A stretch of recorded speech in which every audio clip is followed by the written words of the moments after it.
You know why people connect with my book so well? For some reason, God put me in almost every up situation on the planet Earth. So when I talk to people, it's not sugar-coated, because I'm not saying it from I'm always 175 pounds my whole life. I don't say much to those people. Maybe you're a piece of shit. Maybe you want to be nobody. Maybe you're happy exactly where you are in life, because obviously you are. Maybe you don't have the determination to be somebody better than who you are. And if you want to live with that, I'll support you in that. If you're good with being who you are, that every day you wake up and every day you smell like shit because you can't wash your body well, and your skin's messed up because your health's so bad, and you can't put your clothes on right, you need help with that. You need help, like when I was doing, I need help wiping my ass. That makes you feel good? Nothing I can say to you. If every day you wake up with this, see, people are haunted, but they obviously like horror films because they keep watching the same fucking movie. I don't like horror films. A lot of people like horror films. So I don't say much to them. I say exactly what I said to you, right there, because I was once you. I didn't like horror films, so I changed it. Some people are just, they become, like you said, it gets real small when you're lazy and you're fat. Their will is so small that they don't have any, and you can't give it to them. There has to be something. This is what I'm talking about now, because this isn't a hack. This has to be in you. Something in you has to wake up. And usually the only person that can wake it up is you. Sometimes you can read a David Goggins book, because I was all this shit and then a lot more of up.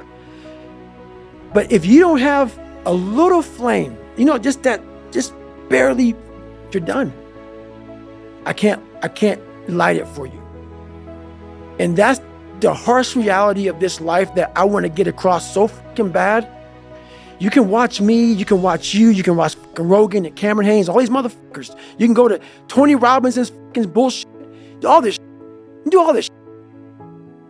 If you could keep going back and keep spending money and spending money and spending money with no results, you can wonder, wow, maybe let me go try out David Goggins. He ain't gonna fucking help you. You have to examine the insides of yourself. And what do you really want out of life? Your friend and a lot of people out here just don't fucking want it. So guess what? Have fun with your life. Go from 3 to 350 to 400 to 450 to 500, because you don't want it. And that's the harsh reality. I can't give you shit. You can't give them shit. We can give you ideas. But at the end of the day, when I was losing the weight, I had to miserably wake up every morning in the cold, because it was Indiana, November when it started.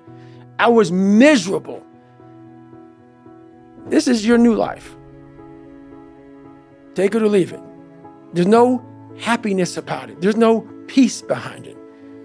It sucks. It just fucking sucks. And that's the one thing, if I could teach anybody anything, it just fucking sucks. And it's going to continue to suck. And then one day you'll get to a special part in your life that it might get a little bit better. But to lose the weight you have to lose, my friend, sorry, it's going to suck every fucking day. Because then when you're 300 pounds, you're going to go out to lose weight, you could probably get injured. So then you got to work on the injury, and then you get even more depressed. This is what I went through. And then you're hungry because now you're depressed. It's just a vicious cycle. And if you're not strong mentally and you have no willpower, you're going to continue falling back in this hole versus the man that sits back and goes, all right, motherfucker. This is why I cuss, because this is what is in me. This is what it took for me to be me. Sorry. It didn't take, hey, okay, we're going to do this today. No, this fucking really sucks. This is real, dude. This is real. And every day, I'm set back. I'm set back. I'm set back. I'm set back. So this is what I would tell your boy. This is exactly what I tell him. Every day you wake up, you're going to probably be set back for the first 4 weeks before you lose to significant weight, because of the mind is going to be fucking with you the whole time. There's no dopamine. There's no dopamine in there at 300 pounds. You got nothing. Your hormones are shot. You have to envision something that is more powerful than you. Something has to get you out of bed. And you have to create it. It has to be false. Because you're not it. You're a fat piece of shit. And that's the reality of it. So you have to create a false reality to live in that, just to get to work on yourself. That's the reality.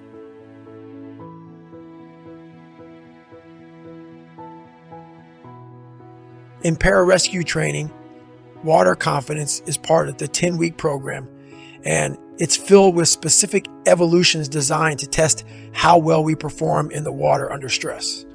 One of the worst evolutions for me was called bobbing. The class was divided into groups of 5, lined up from gutter to gutter in the shallow end, and fully kitted up.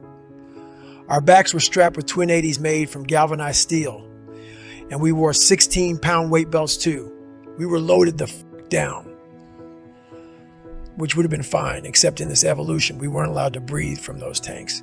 Instead, we were told to walk backward down the slope of the pool from the 3-foot section to the deep end, about 10 feet down, and on that slow walk into position, my mind swirled with doubt and negativity. What the f*** are you doing here? This isn't for you. You can't swim. You're an imposter, and they will find you out. Time slowed down, and those seconds seemed like minutes. My diaphragm lurched, trying to force air into my lungs. Theoretically, I knew that relaxation was the key to all the underwater evolutions, but I was too terrified to let go. My jaw clenched as tight as my fists. My head throbbed as I worked to stave off panic. Finally, we were all in position, and it was time to start bobbing. That meant pushing up from the bottom to the surface without the benefit of finning, getting a gulp of air, and sinking back down. It wasn't easy getting up fully loaded, but at least I was able to breathe. And that first breath was a salvation. Oxygen flooded my system, and I started to relax until the instructor yelled, "Switch." That was our cue to take our fins from our feet, place them on our hands, and use one pull with our arms to propel ourselves to the surface. We were allowed to push off the floor of the pool, but we couldn't kick. We did that for 5 minutes. Shallow water and surface blackouts aren't uncommon during water confidence training. It goes along with stressing the body and limiting oxygen intake. With the flippers on my hands, I'd barely get my face high enough out of the water to breathe. And in between, I was working hard and burning oxygen. And when you burn too much too fast, your brain shuts down and you will black the f*** out. Our instructors called that meeting the wizard. As the clock ticked, I could see stars materializing in my peripheral vision and felt the wizard creeping close. I passed that evolution, and soon, finning with my arms or feet became easy for me. What stayed hard from beginning to end was one of our simplest tasks, reading water without our hands. We had to keep our hands and our chins high above the water, using only our legs, which we'd swirl in a blender-like motion for 3 minutes. That doesn't sound like much time, and for most of the class, it was easy. For me, it was damn near impossible. My chin kept hitting the water, which meant the time would start again from 000. All around me, my classmates were so comfortable their legs were barely moving, while mine were whirring at top speed, and I still couldn't get half as high as those white boys who looked to be defying gravity. Every day, it was another humiliation in the pool. Not that I was embarrassed publicly. I passed all the evolutions, but inside, I was suffering. Each night, I'd fixate on the next day's task and become so terrified I couldn't sleep. And soon my fear morphed into resentment toward my classmates who, in my mind, had it easy, which dredged up my past. I was the only black man in my unit, which reminded me of my childhood in rural Indiana, and the harder the water confidence training became, the higher those dark waters would rise, until it seemed I was also being drowned from the inside out, while the rest of my class was sleeping. That potent cocktail of fear and rage thrummed through my veins, and my nocturnal fixations became their own kind of self-fulfilling prophecy. One where failure was inevitable because my unchecked fear was unleashing something I couldn't control. The quitting mind. It all came to a head 6 weeks into training with the buddy breathing exercise. We partnered up, each pair gripped one another by the forearm, and took turns breathing through just one snorkel. Meanwhile, the instructors thrashed us, trying to separate us from our snorkel. All of this was supposed to be happening at or near the surface, but I was negatively buoyant, which meant I was sinking into the middle waters of the deep end, dragging my partner down with me. He'd take a breath and pass the snorkel down to me. I'd swim to the surface, exhale, and attempt to clear the water from our snorkel and get a clean breath before passing it back to him. But the instructors made that almost impossible. I'd usually only clear the tube halfway and inhale more water than air. From the jump, I was operating from an oxygen deficit while fighting to stay near the surface.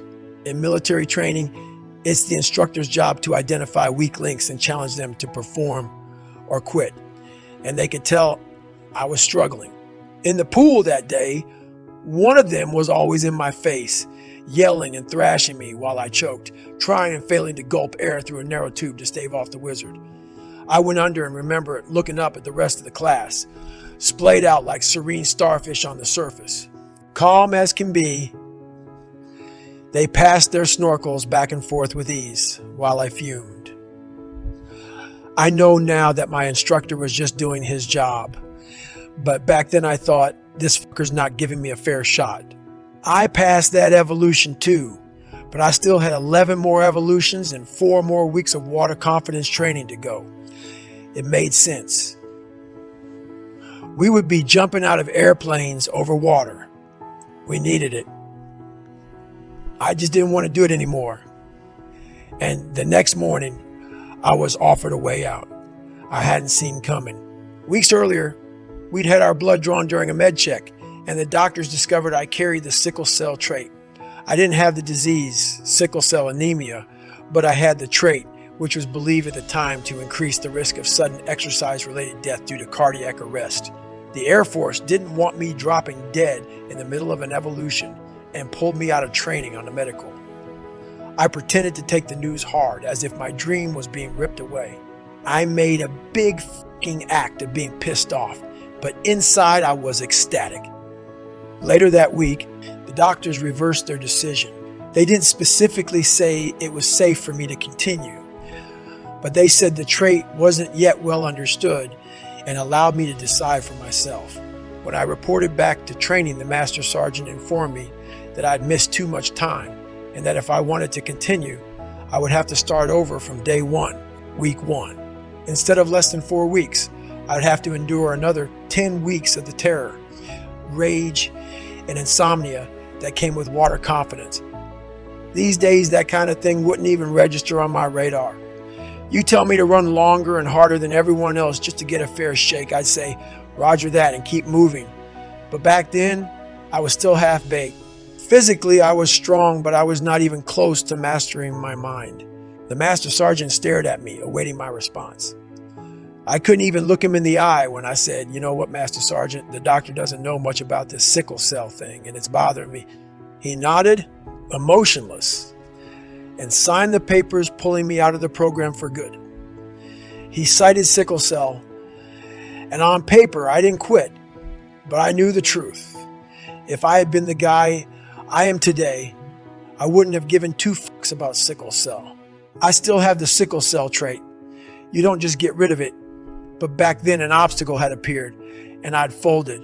I moved on to Fort Campbell, Kentucky, told my friends and family that I was forced from the program on a medical, and served out my 4 years in the Tactical Air Control Party, which works with some special operations units. I trained to liaise between ground units and air support, fast movers like F-15s and F-16s, behind enemy lines. It was challenging work with intelligent people, But sadly, I was never proud of it and didn't see the opportunities offered because I knew I was a quitter who had let fear dictate my future. I buried my shame in the gym and at the kitchen table. I got into powerlifting and layered on the mass. I ate and worked out and ate. In my last days in the Air Force, I weighed 255 pounds. After my discharge, I continued to bulk up with both muscle and fat until I weighed nearly 300 pounds. I wanted to be big because being big hit David Goggins. I was able to tuck this 175-pound person into those 21-inch biceps and that flabby belly. I grew a burly mustache and was intimidating to everyone who saw me, but inside I knew I was a pussy, and that's a haunting feeling. The morning I began to take charge of my destiny started out like any other. When the clock struck 7 a.m., my Ecolab shift ended and I hit the Steak and Shake drive-thru to score a large chocolate milkshake. Next stop, 7-Eleven, for a box of Hostess mini chocolate donuts. I gobbled those on my 45-minute drive home to a beautiful apartment on a golf course in pretty Carmel, Indiana, which I shared with my wife Pam and her daughter. We couldn't afford that life. Pam wasn't even working, but in those credit card debt loading days, nothing made much sense.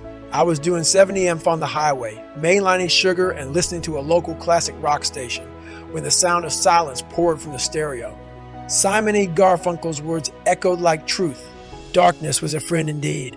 I worked in the dark, hid my true self from friends and strangers. Nobody would have believed how numb and afraid I was back then because I looked like a beast that no one would dare f with.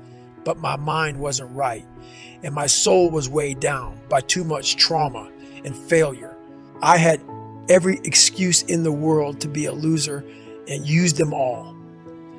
My life was crumbling, and Pam dealt with that by fleeing the scene. Her parents still lived in Brazil, just 70 miles away. We spent most of our time apart. I arrived home from work around 8 a.m., and the phone rang as soon as I walked in the door. It was my mother. She knew my routine. "Come on over for your staple," she said. My staple was a breakfast buffet for one, the likes of which few could put down in a single sitting. Think 8 Pillsbury cinnamon rolls, a half dozen scrambled eggs, a half pound of bacon, and 2 bowls of Fruity Pebbles. Don't forget, I had just decimated a box of donuts and a chocolate shake. I didn't even have to respond. She knew I was coming. Food was my drug of choice, and I always sucked up every last crumb. I hung up, flipped on the television, and stomped down the hall to the shower, where I could hear a narrator's voice filter through the steam. Navy SEALs, toughest, the world. I wrapped a towel around my waist and rushed back into the living room. I was so big the towel barely covered my fat ass, but I sat down on the couch and didn't move for 30 minutes. The show followed basic underwater demolition SEAL, training class 224 through Hell Week, the most arduous series of tasks and the most physically demanding training in the military. I watched men sweat and suffer as they tore through muddy obstacle courses, ran on the soft sand holding logs overhead, and shivered in icy surf. Sweat pearled on my scalp. I was literally on the edge of my seat as I saw guys, some of the strongest of them all, ring the bell and quit. Made sense. Only 1/3 of the men who begin BUDS make it through Hell Week, and in all of my time in pararescue training, I couldn't remember feeling as awful as these men looked. They were swollen, chafed, sleep-deprived, and dead on their feet, and I was jealous of them. The longer I watched, the more certain I became that there were answers buried in all that suffering, answers that I needed. More than once, the camera panned over the endless frothing ocean, and each time I felt pathetic. The SEALs were everything I wasn't. They were about pride, dignity, and the type of excellence that came from bathing in the fire, getting beat the fuck and going back for more. Again and again, they were the human equivalent of the hardest, sharpest sword you could imagine. They sought out the flame, took the pounding for as long as necessary, longer even, until they were fearless and deadly. They weren't motivated. They were driven. The show ended with graduation. 22 proud men stood shoulder to shoulder in their dress whites before the camera pushed in on their commanding officer. In a society where mediocrity is too often the standard and too often rewarded, he said, there is intense fascination with men who detest mediocrity, who refuse to define themselves in conventional terms, and who seek to transcend traditionally recognized human capabilities. This is exactly the type of person Butts is meant to find. The man who finds a way to complete each and every task to the best of his ability. The man who will adapt and overcome any and all obstacles. In that moment, it felt as though the commanding officer was talking directly to me. But after the show ended, I walked back to the bathroom, faced the mirror, and stared myself down. I looked every bit of 300 pounds. I was everything all the haters back home said I would be: uneducated with no real-world skills, zero discipline, and a dead-end future. Mediocrity would have been a major promotion. I was at the bottom of the barrel of life, pooling in the dregs, but for the first time in way too long, I was awake. I barely spoke to my mother during breakfast and only ate half my staple because my mind was on unfinished business. I'd always wanted to join an elite special operations unit, and beneath all the rolls of flesh and layers of failure, that desire was still there. Now it was coming back to life, thanks to a chance viewing of a show that continued to work on me like a virus moving cell to cell, taking over. It became an obsession I couldn't shake. Every morning after work for almost 3 weeks, I called active duty recruiters in the Navy and told them my story. I called offices all over the country. I said I was willing to move as long as they could get me to SEAL training. Everyone turned me down. Most weren't interested in candidates with prior service. One local recruiting office was intrigued and wanted to meet in person. But when I got there, they laughed in my face. I was way too heavy, and in their eyes, I was just another delusional pretender. I left that meeting feeling the same way.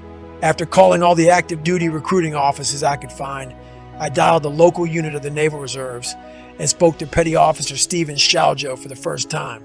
Shaljo had worked with multiple F-14 squadrons as an electrician and instructor at NAS Miramar for 8 years before joining the recruitment staff in San Diego, where the SEALs trained. He worked day and night and rose quickly in the ranks. His move to Indianapolis came with a promotion and the challenge of finding Navy recruits in the middle of the corn. He'd only been on the job in Indy for 10 days by the time I called. And if I'd reached anyone else, you probably wouldn't be reading this book. But through a combination of dumb luck and stubborn persistence, I found one of the finest recruiters in the Navy, a guy whose favorite task was discovering diamonds in the rough, prior service guys like me who were looking to re-enlist and hoping to land in special operations. Our initial conversation didn't last long. He said he could help me and that I should come in to meet in person. That sounded familiar. I grabbed my keys and drove straight to his office, but didn't get my hopes too high. By the time I arrived a half hour later, he was already on the phone with Bud's administration. Every sailor in that office, all of them white, were surprised to see me, except Shaljo. If I was a heavyweight, Shaljo was a lightweight at 5'7", but he didn't seem fazed by my size, at least not at first. He was outgoing and warm like any salesman, though I could tell he had some pit bull in him. He led me down a hall to weigh me in, and while standing on the scale, I eyed a weight chart pinned to the wall. At my height, the maximum allowable weight for the Navy was 191 pounds. I held my breath, sucked in my gut as much as I could, and puffed out my chest in a sorry attempt to stave off the humiliating moment where he'd let me down easy. That moment never came. "You're a big boy," Shaljo said, smiling and shaking his head as he scratched 297 pounds on a chart in his file folder. The Navy has a program that allows recruits in the reserves to become active duty. That's what we'll use for this. It's being phased out at the end of the year, so we need to get you classed up before then. Point is, you have some work to do, but you knew that. I followed his eyes to the weight chart and checked it again. He nodded. smiled, patted me on the shoulder, and left me to face my truth. I had less than 3 months to lose 106 pounds. It sounded like an impossible task, which is one reason I didn't quit my job. The other was the ASVAB. That nightmare test had come back to life like Frankenstein's fucking monster. I'd passed it once before to enlist in the Air Force, but to qualify for BUD/S, I'd have to score much higher. For 2 weeks, I studied all day and zapped pests each night. I wasn't working out yet. Serious weight loss would have to wait. I took the test on a Saturday afternoon. The following Monday, I called Joe. "Welcome to the Navy," he said. He downloaded the good news first. I'd done exceptionally well on some sections and was now officially a reservist, but I'd only scored a 44 on mechanical comprehension. To qualify for BUD/S, I needed a 50. I'd have to retake the entire test in 5 weeks. These days, Stephen Joe likes to call our chance connection fate. He said he could sense my drive the first moment we spoke, and that he believed in me from the jump, which is why my weight wasn't an issue for him. But after that ASVAB test, I was full of doubt. So maybe what happened later that night was also a form of fate, or a much needed dose of divine intervention. I'm not going to drop the name of the restaurant where it went down, because if I did, you'd never eat there again, and I'd have to hire a lawyer. Just know, this place was a disaster. I checked the traps outside first and found a dead rat. Inside, there were more dead rodents, a mouse and 2 rats on the sticky traps, and roaches in the garbage, which hadn't been emptied. I shook my head, got down on my knees under the sink, and sprayed up through a narrow gap in the wall. I didn't know it yet, but I'd found their nesting column, and when the poison hit, they started to scatter. Within seconds, there was a skittering across the back of my neck. I brushed it off and craned my neck to see a storm of roaches rain down to the kitchen floor from an open panel in the ceiling. I'd hit the motherload of cockroaches and the worst infestation I ever saw on the job for Ecolab. They kept coming. Roaches landed on my shoulders and my head. The floor was writhing with them. I left my canister in the kitchen, grabbed the sticky traps, and burst outside. I needed fresh air and more time to figure out how I was going to clear the restaurant of vermin. I considered my options on my way to the dumpster to trash the rodents, opened the lid, and found a live raccoon hissing mad. He bared his yellow teeth and lunged at me. I slammed the dumpster shut. What the f? I mean, seriously, what the fucking f? When was enough truly going to be enough? Was I willing to let my sorry present become a f***ed up future? How much longer would I wait? How many more years would I burn? Wondering if there was some greater purpose out there waiting for me. I knew right then that if I didn't make a stand and start walking the path of most resistance, I would end up in this mental hell forever. I didn't go back inside that restaurant. I didn't collect my gear. I started my truck, stopped for a chocolate shake, my comfort tea at that time, and drove home. It was still dark when I pulled up. I didn't care. I stripped off my work clothes, put on some sweats, and laced up my running shoes. I hadn't run in over a year, but I hit the streets ready to go 4 miles. I lasted 400 yards. My heart raced. I was so dizzy I had to sit down on the edge of the golf course to catch my breath before making the slow walk back to my house, where my melted shake was waiting to comfort me in yet another failure. I grabbed it, slurped, and slumped into my sofa. My eyes welled with tears. Who the f*** did I think I was? I was born nothing. I'd proven nothing, and I still wasn't worth a damn thing. David Goggins, a Navy SEAL. Yeah, right. What a pipe dream. I couldn't even run down the block for 5 minutes. All my fears and insecurities I'd bottled up for my entire life started raining down my head. I was on the verge of giving in and giving up for good. That's when I found my old beat to this copy of Rocky, the one I'd had for 15 years, slid it into the machine, and fast forwarded to my favorite scene. Round 14, the original Rocky is still one of my all-time favorite films because it's about a no Nothing journeyman fighter living in poverty with no prospects. Even his own trainer won't work with him. Then, out of the blue, he's given a title shot with the champion, Apollo Creed, the most feared fighter in history, a man that has knocked out every opponent he's ever faced. All Rocky wants is to be the first to go the distance with Creed. That alone will make him someone he could be proud of for the first time in his life. The fight is closer than anyone anticipated, bloody and intense, and by the middle rounds, Rocky is taking on more and more punishment. He's losing the fight, and in round 14, he gets knocked down early, but pops right back up in the center of the ring.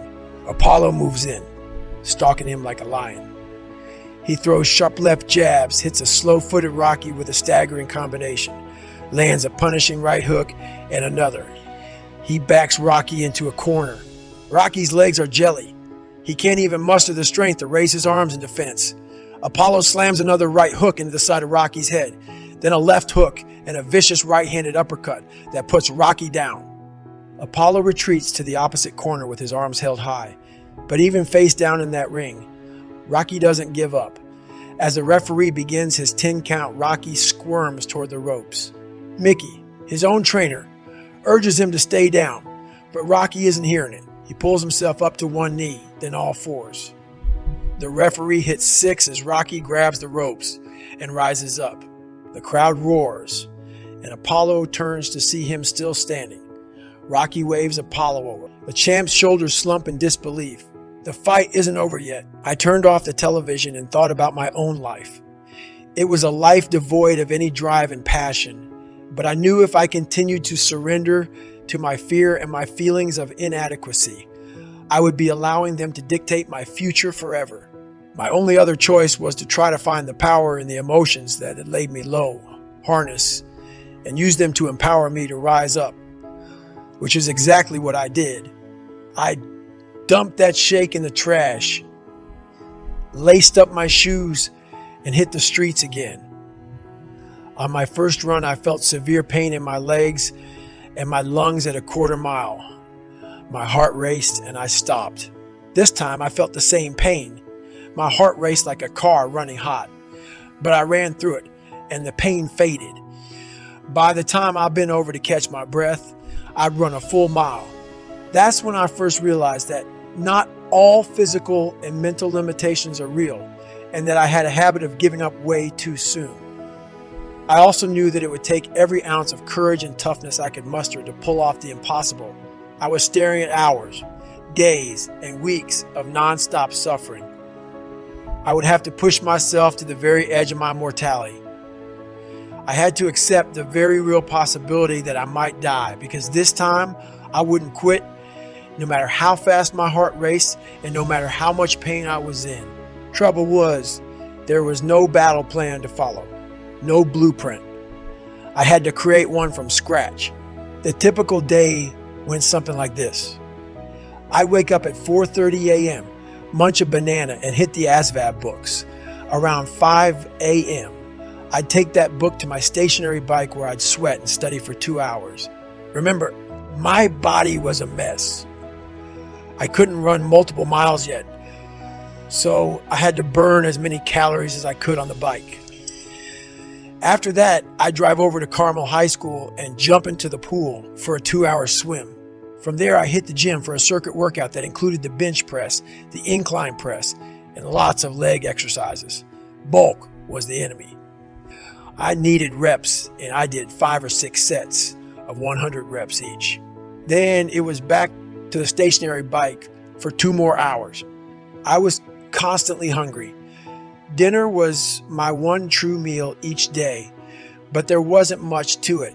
I ate a grilled or sauteed chicken breast and some sauteed vegetables, along with a thimble of rice. After dinner, I'd do another 2 hours on the bike, hit the sack, wake up and do it all over again, knowing the odds were stacked sky high against me. What I was trying to achieve is like a D student applying to Harvard or walking into a casino and putting every single dollar you own on a number in roulette and acting as if winning is a foregone conclusion. I was betting everything I had on myself with no guarantees. I weighed myself twice daily, and within 2 weeks, I dropped 25 pounds. My progress only improved as I kept grinding, and the weight started peeling off. 10 days later, I was at 250, light enough to begin doing push-ups, pull-ups, and to start running my ass off. I'd still wake up, hit the stationary bike, the pool, and the gym, but I also incorporated 2, 3, and 4-mile runs. I ditched my running shoes and ordered a pair of Bates lights, the same boot seal candidates wearing buttons, and started running in those. With so much effort, you'd think my nights would have been restful, but they were filled with anxiety. My stomach growled and my mind swirled. I'd dream of complex ASVAB questions and dread the next day's workouts. I was putting out so much on almost no fuel that depression became a natural side effect. My splintering marriage was veering toward divorce. Palm made it very clear that she and my stepdaughter would not be moving to San Diego with me if by some miracle I could pull this off. They stayed in Brazil most of the time, and when I was all alone in Carmel, I was in turmoil. I felt both worthless and helpless, and my endless stream of self-defeating thoughts picked up steam. When depression smothers you, it blots out all light and leaves you with nothing to cling onto for hope. All you see is negativity. For me, the only way to make it through that was to feed off my depression. I had to flip it and convince myself that all that self-doubt and anxiety was confirmation that I was no longer living an aimless life. My task may turn out to be impossible, but at least I was back on a motherfucking mission. Some nights, when I was feeling low, I'd call Shaljo. He was always in the office early in the morning and late at night. I didn't confide in him about my depression because I didn't want him to doubt me. I used those calls to pump myself up. I told him how many pounds I dropped and how much work I was putting in, and he reminded me to keep studying for that ASVAB. Roger that. I had the Rocky soundtrack on cassette, and I listened to Going the Distance for inspiration. On long bike rides and runs, with those horns blasting in my brain, I'd imagine myself going through Bud, diving into cold water, and crushing Hell Week. I was wishing, I was hoping, but by the time I was down to 250, my quest to qualify for the SEALs wasn't a daydream anymore. I had a real chance to accomplish something most people, including myself, thought was impossible. Still, there were bad days. One morning, not long after I dipped below 250, I weighed in and had only lost a pound from the day before. I had so much weight to lose, I could not afford to plateau. That's all I thought about while running 6 miles and swimming 2. I was exhausted and sore when I arrived in the gym for my typical 3-hour circuit. After rocking over 100 pull-ups in a series of sets, I was back on the bar for a max set with no ceiling. Going in, my goal was to get to 12, but my hands were burning fire as I stretched my chin over the bar for the 10th time. For weeks, the temptation to pull back had been ever present, and I always refused. That day, however, the pain was too much, and after my 11th pull-up, I gave in, dropped down, and finished my workout, 1 pull-up shy. That 1 rep stayed with me, along with that 1 pound. I tried to get them out of my head, but they wouldn't leave me the fuck alone.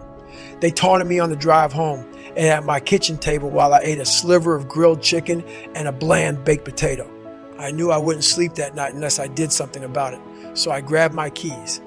"You cut corners, and you are not gonna fucking make it," I said out loud as I drove back to the gym. "There are no shortcuts for you, Goggins." I did my entire pull-up workout over again. 1 missed pull-up cost me an extra 250, and there would be similar episodes. Whenever I cut a run or swim short because I was hungry or tired, I'd always go back and beat myself down even harder. That was the only way I could manage the demons in my mind.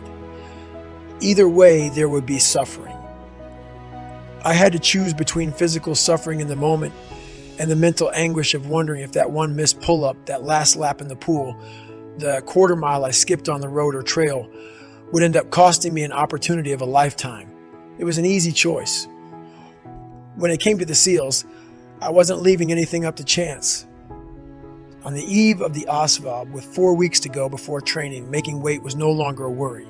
I was already down to 215 pounds, and was faster and stronger than I'd ever been. I was running 6 miles a day, bicycling over 20 miles, and swimming more than 2, all of it in the dead of winter. My favorite run was the 6-mile Monon Trail, an asphalt bike and walking path that laced through the trees in Indianapolis. It was the domain of cyclists and soccer moms with jogging strollers, weekend warriors, and seniors. By then, SersalStudio had passed along the Navy SEAL warning order. It included all the workouts I would be expected to complete during first phase of buddies, and I was happy to double them. I knew that 190 men usually class up for a typical SEAL training, and only about 40 people make it all the way through. I didn't want to be just one of those 40. I wanted to be the best, but I had to pass the damn ASVAB first. I've been cramming every spare second. If I wasn't working out, I was at my kitchen table memorizing formulas and cycling through hundreds of vocabulary words. With my physical training going well, all my anxiety stuck to the ASVAB like paper clips to a magnet. This would be my last chance to take the test before my eligibility for the SEALs expired. I wasn't very smart, and based on past academic performance, there was no good reason to believe I'd pass with a score high enough to qualify for the SEALs. If I failed, my dream would die, and I'd be floating without purpose once again. The test was held in a small classroom on Fort Benjamin Harrison in Indianapolis. There were about 30 people there, all of us young. Most were just out of high school. We were each assigned an old-school desktop computer. In the past month, the tests had been digitized, and I wasn't experienced with computers. I didn't even think I could work the damn machine, let alone answer the questions, but the program proved idiot-proof and I settled in. The ASVAB has 10 sections, and I was breezing through until I reached mechanical comprehension, my true serum. Within the hour, I would have a decent idea if I'd been lying to myself or if I had the raw stuff necessary to become a SEAL. Whenever a question stumped me, I marked my worksheet with a dash. There were about 30 questions in that section, and by the time I completed the test, I guessed at least 10 times. I needed some of them to go my way or I was out. After completing the final section, I was prompted to send the entire bundle to the administrator's computer at the front of the room where the score would be tabulated instantly. I peeked over my monitor and saw him sitting there, waiting. I pointed, clicked, and left the room. Buzzing with nervous energy, I paced the parking lot for a few minutes before finally ducking into my Honda Accord, but I didn't start the engine. I couldn't leave. I sat in the front seat for 15 minutes with a 1,000-yard stare. It would be at least 2 days before SersalStudio would call with my results. But the answer to the riddle that was my future was already solved. I knew exactly where it was, and I had to know the truth. I gathered myself, walked back in, and approached the fortune teller. "You got to tell me what I got on this fucking test, man," I said. He peered up at me, surprised, but he didn't buckle. "I'm sorry, son. This is the government. There's a system for how they do things," he said. "I didn't make the rules, and I can't bend them." "Sir, you have no idea what this test means to me, to my life. It's everything." He looked into my glassy eyes for what felt like 5 minutes, then turned toward his machine. "I'm breaking every rule in the book right now," he said. "Goggins, right?" I nodded and came around behind his seat as he scrolled through files. "There you are. Congratulations, you scored 65. That's a great score." He was referencing my overall, but I didn't care about that. Everything hinged on my getting a 50 spot where it counted most. "What did I get on mechanical comprehension?" He shrugged, clicked and scrolled, and there it was. My new favorite number glowed on his screen. 50. "Yes!" I shouted. "Yes! Yes!" There was still a handful of others taking the test, but this was the happiest moment in my life and I couldn't stifle it. I kept screaming yes at the top of my lungs. The administrator damn near fell out of his chair and everyone in that room stared at me like I was crazy. If they only knew how crazed I'd been.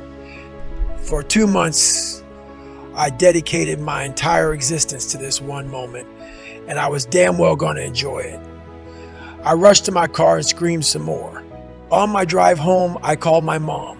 She was the one person aside from Shaljo who witnessed my metamorphosis. I fucking did it, I told her, tears in my eyes. I fucking did it. I'm going to be a SEAL. When Shaljo came to work the next day, he got the news and called me up. He'd sent in my recruitment package and had just heard back that I was in. I could tell he was happy for me and proud that what he saw in me the first time we met turned out to be real. But it wasn't all happy days. My wife had given me an implied ultimatum, and now I had a decision to make. Abandon the opportunity I'd worked so hard for and stay married, or get divorced and go try to become a SEAL. In the end, my choice didn't have anything to do with my feelings for Pam or her father. He'd apologized to me, by the way. It was about who I was and who I wanted to be. I was a prisoner in my own mind, and this opportunity was my only chance to break free. I celebrated my victory the way any SEAL candidate should. I put the fuck out. The following morning and for the next 3 weeks, I spent time in the pool, strapped with a 16-pound weight belt. I swam underwater for 50 meters at a time and walked the length of the pool underwater with a brick in each hand, all on a single breath. The water would not own my ass this time. When I was done, I'd swim a mile or two, then head to a pond near my mother's home. Remember, this was Indiana, the American Midwest, in December. The trees were naked. Icicles hung like crystals from the eaves of houses, and snow blanketed the earth in all directions. But the pond wasn't completely frozen yet. I waded into the icy water dressed in camo pants, a brown short-sleeved shirt, and boots, laid back and looked into the gray sky. The hypothermic water washed over me. The pain was excruciating, and I fucking loved it. After a few minutes, I got out and started running, water sloshing in my boots, sand in my underwear. Within seconds, my t-shirt was frozen to my chest, my pants iced at the cuffs. I hit the Monon Trail. Steam poured from my nose and mouth as I grunted and slalomed speed walkers and joggers. Civilians. Their heads turned as I picked up speed and began sprinting, like Rocky in downtown Philly. I ran as fast as I could for as long as I could, from a past that no longer defined me toward a future undetermined. All I knew was that there would be pain and there would be purpose, and that I was ready. The first step on the journey toward a calloused mind is stepping outside your comfort zone on a regular basis. Dig out your journal again and write down all the things you don't like to do or that make you uncomfortable, especially those things you know are good for you. Now go do one of them and do it again. This is not about changing your life instantly. It's about moving the needle bit by bit and making those changes sustainable. That means digging down to the micro level and doing something that sucks every day. Even if it's as simple as making your bed, doing the dishes, ironing your clothes, or getting up before dawn and running 2 miles each day. Once that becomes comfortable, take it to 5, then 10 miles. If you already do all those things, find something you aren't doing. We all have areas in our lives we either ignore or can improve upon. Find yours. We often choose to focus on our strengths rather than our weaknesses. Use this time to make your weaknesses your strengths. Doing things, even small things, that make you uncomfortable will help make you strong. The more often you get uncomfortable, the stronger you'll become, and soon you'll develop a more productive, can-do dialogue with yourself in stressful situations.